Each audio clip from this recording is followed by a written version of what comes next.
So I don't know if you can hear me, but it's about 12 o'clock, midnight, and you probably can't see much of this, but Bill's tent is over here.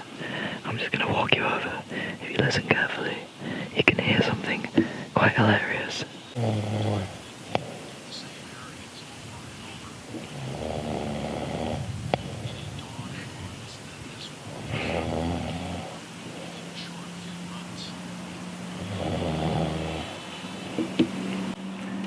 And there you go. That is the sound of a sleeping Bill.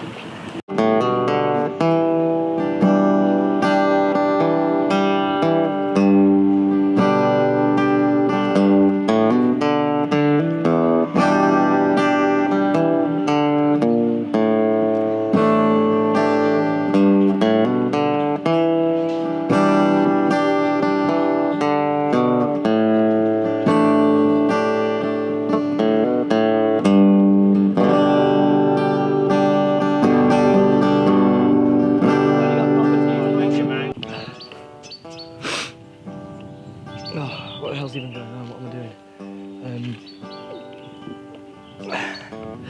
Okie dokie, good morning everybody. We start today's video. Alright, morning. With the lads getting ready. Today we are headed into the town city centre of London. It's going to be an absolute mad one. Alex and Emily are heading straight to the next campsite from here to get on with loads of stuff that we need doing. Me, Eamon and Sam are about to become tube wizards and go on what can only be described as a mad mission, flying around London from spot to spot. We're going to go to places like the London Eye, Westminster, Trafalgar Square. We're just going round to the Biddies motorhome to get breakfast. Well, we're going to get breakfast like 20 minutes ago, so it's probably cold now, but we're going to have a look anyway.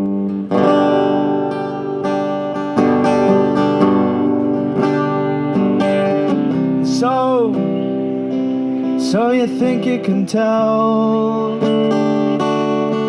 heaven from hell, blue skies from pain, can you tell in green fields? Just arrived at the car park in London.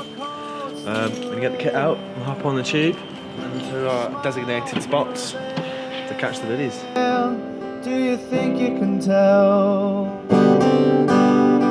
We arrived in London. There's the Shard. Found it. We're just going to grab a quick coffee. Right, so we're headed into the tube station now. And I'm headed to the London Eye. Eamon's headed to Big Ben. So we're going to go to Trafalgar Square after that. Sam is headed to Tower Bridge to catch all the main monuments. And yeah, that's it. Yeah, London. Hey. We're all pretty excited, everyone's well hyped. Yeah, we're like little kids in a candy shop just because we're in London.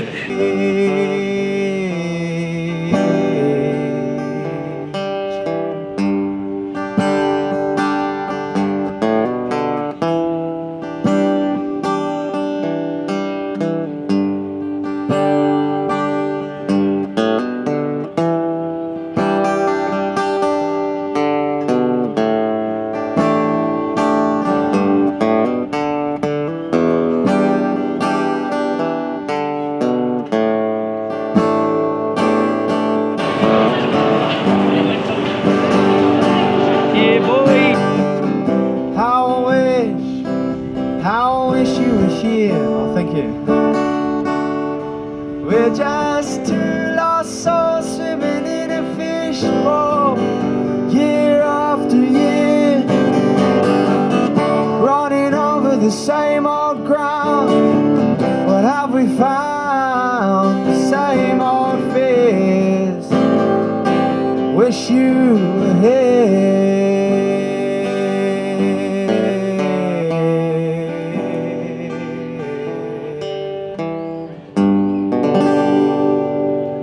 Oh, thank you.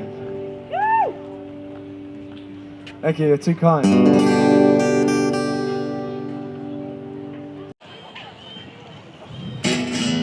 Oops. I just ruined that epic shot. No, it's cool, man. So, we're just here next to the London Eye, which is there. We've got the bridges behind us, and we're just getting loads of cinematic shots and enjoying London. Yeah, it's a bit overcast, which isn't ideal for shots, but we're working with what we got, and the footage is actually coming out really nice, to be fair. When you're working in a place like this with so much to point at and so much to shoot, and you know, so many people and so much things going on, it makes our job a lot easier because the shots come for us. It's just a case of thinking creatively, and when you're working in an environment like this that's been shot millions of times, it's hard as a filmmaker to... Did I just... Sorry, I thought I stopped recording then. It's hard as a filmmaker to be original, and so that's what we're trying to do here, is come up with the shots that you've not seen of London before. But it's proving quite hard. So we just finished up getting shots of the London Eye. It's just there. We're just hoarding through the crowds of people. And I've actually got this camera still on a tripod, so I look like a massive idiot right now. But we're now going to the bridge just down the end of the bank. I'm trying to get through the London Eye queue to get shots of Big Ben and the bridge and the lions either side and all sorts of other bits. Eamon's just stopped. You all right? Yeah, I'm good. I probably shouldn't have like an 8-foot tripod on the go, but...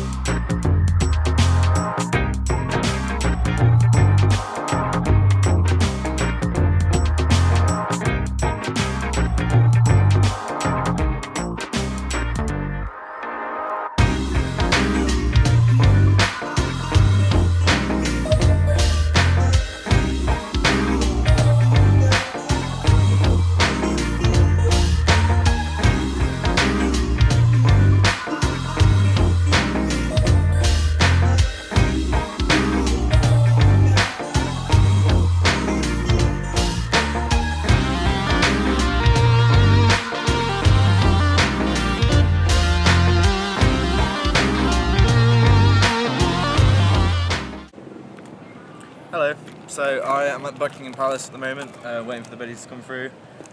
See, there you go, there's Buckingham Palace.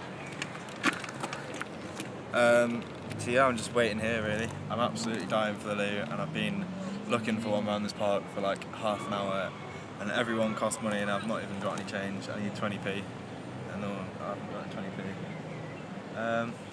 But yeah, I'm just gonna have to get the shot, and then go to the loo. That's about it. I think the biddies have already gone past Sam, so they're on the way to Dom now, who's at Westminster, and they're coming here. Yeah, check back in with Dom or something. See you in a bit. If I could give you a tip about working as a filmmaker in London, it'd be not to turn up on Westminster Bridge with a camera rig as big as mine, because everyone seems to think you're their personal photographer. I've been stopped by about 15 tourists already, throwing iPhones at me and all sorts of things, asking me to take pictures of them in front of Big Ben, and I've got a blooming job to do, leave me alone. So I'm just on the side of the bridge in London, waiting for the biddies to come down here. I've just met these two fantastic people. I've just helped them take some photos. They've been looking at my camera, and so now I'm going to get my camera set up on the bridge, because I've just had the call off Sam, and 10 minutes till the biddies are coming through, so hopefully things go well.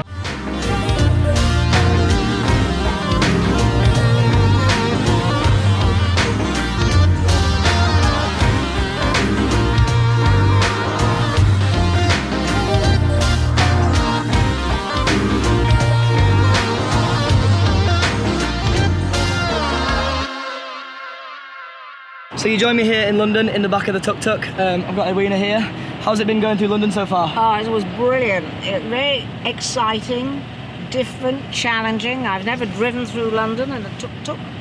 I don't think many people can say they have. No, well, I thoroughly enjoyed it, and I'm sure Kate is enjoying it just as much as I did, because it's a different kind of driving. It's fun, and you have to keep up with the traffic, and yeah, it was good.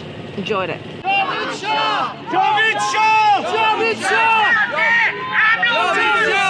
The Mullah's mouthpiece. BBC created Islamic Republic. BBC imposed the Mullahs with the help of Jimmy Carter. Jimmy Carter Jimmy Carter, James Callahan, were responsible for the overthrow of my king, and they destroyed my country. We want regime change. Long live the Shah. Regime change. We want regime change. We want regime change. Iran yes, Mullah no. Iran yes, Mullah no. They are Long terrorists. They live the must Shah of go. Iran. Terrorists. They must go. Mullahs are stooges of the British and Americans. Number 10, stop supporting mullahs. Number 10, stop supporting mullahs. So as you can see, I've been running alongside the biddies and just got grabbed and harassed by a bunch of Iranian, what can only be described as freedom fighters. And they wanted me to film them chanting because I think they thought I was from the BBC, which I'm definitely not. But Trafalgar Square is just at the end of this road. With any luck in the following wind, the biddies have waited for me, but I've got to get a run on now. What are we doing? We finished. We did it. All our shots for the day. Anyone got his pinball shots? We lost the box. Now we're going for some munch and a chill because we're all sweaty eyes. I might get a pint, you know. I might get a pint as well. Well, that's probably one of the more mental days I've had in quite a while. I feel like I've just done the London Marathon on my own. Eamon's been running around with the drone and we left the bag for it in the camper van, so we've got to walk it back to the car by hand. Sam's been at it on his own most of the day. I got him to film a bunch of stuff which you might have seen by now. How are you doing? Not so bad. I had a lot of fun at the day. As you can see, it's been a really hard day, but we're all smiling because it's been a ridiculous amount of fun. Got on the tube, heading to Elephant and Castle, trying to get to Southwark, and we realised the drone bag is in the motorhome with Eamon's keys. We just didn't realise the keys were in the bag.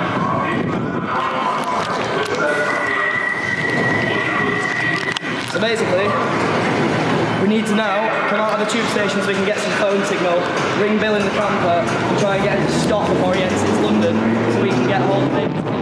Otherwise, Eamon's car's stuck in a multi-storey NCP in the middle of London, which is, as you can imagine, somewhat not ideal. So we found Bill, we got in contact with him, and we're going to get him to stop. And we think it's going to end up down here, so hopefully if we keep going down here, we're going to bump into them and be able to get Eamon's car keys out of his car. Wagwan, Dom. Well, Eamon's going to sod off in a bit. Eamon's going to run ahead and find Bill, because we're against the clock a bit. Finding the biddies and the camper van has turned into what can I only describe as like a 5-mile sweaty trek. We've not got the bags for anything either, so we're just carrying it all handheld. We should probably cross the road. Oh, don't just take off. Sorry, dude. Please. It's also become really sunny this afternoon as well, so it's getting pretty hot and sweaty. And I kind of really want to get to the car now. I want to get off my feet. We've not eaten since about 8:30 this morning. And it's now currently 5:30. Finally got back to the car. We're all starving, thirsty, very tired. So we're trying to find somewhere to eat. I think we're just going to splash out and get bare food. I realised there's crisps in the car. Yeah. Who are we going to want the crisps?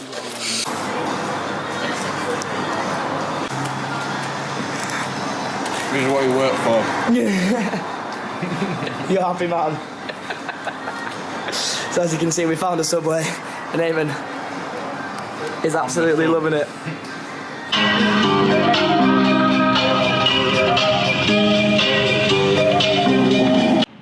So, as if we thought today couldn't get, any more stressful or anything more couldn't pop up today, we've just been driving back to the campsite and Eamon's car has got a flat tyre. So, I'll just get you an angle on that for a second. Not good. So what we're going to do is we're just going to pull it into here, off this road because the buses are coming past us really close, and do manly things. Change a tyre.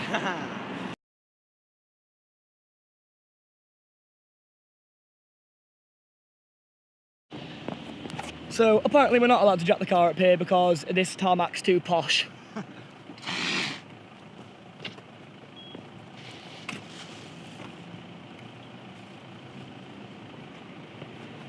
update on that. Some guys just come along basically and explain it and come out of his house here because we're on private land because we had to move the car off the road as a matter of safety so we didn't get taken out by the buses flying at God knows how fast past us.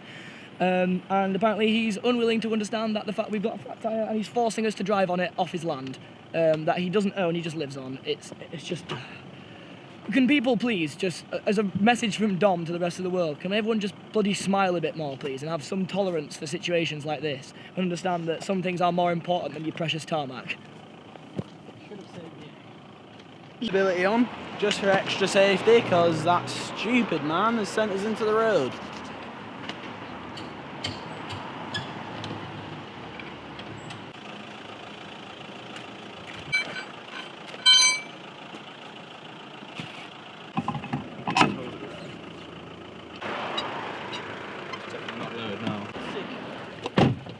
Right, crisis successfully averted. I didn't say successfully very well there. Oh well. How far away from the campsite are we when this happened? Less than a mile away from the Fantastic. campsite. Just went to look at some view, like we saw a view in the distance, we were like, let's go get a shot of that. And then my tyre popped, but it's good though because my tyres are ruined and I need new tyres and that's why it's popped, and we wouldn't have realised otherwise and probably have popped on the motorway or something stupid. So kind of good, but also bad. No, I know the Said on the worst stuff.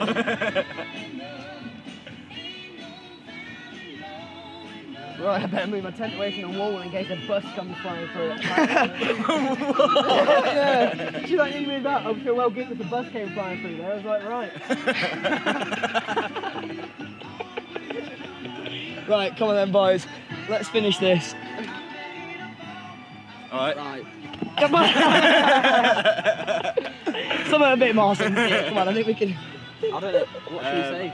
Today has been an absolute write-off, but it was well fun. That's it. Yeah, well, someone smack the camera then. Pretty much that. Ah! Again. Any more for any more?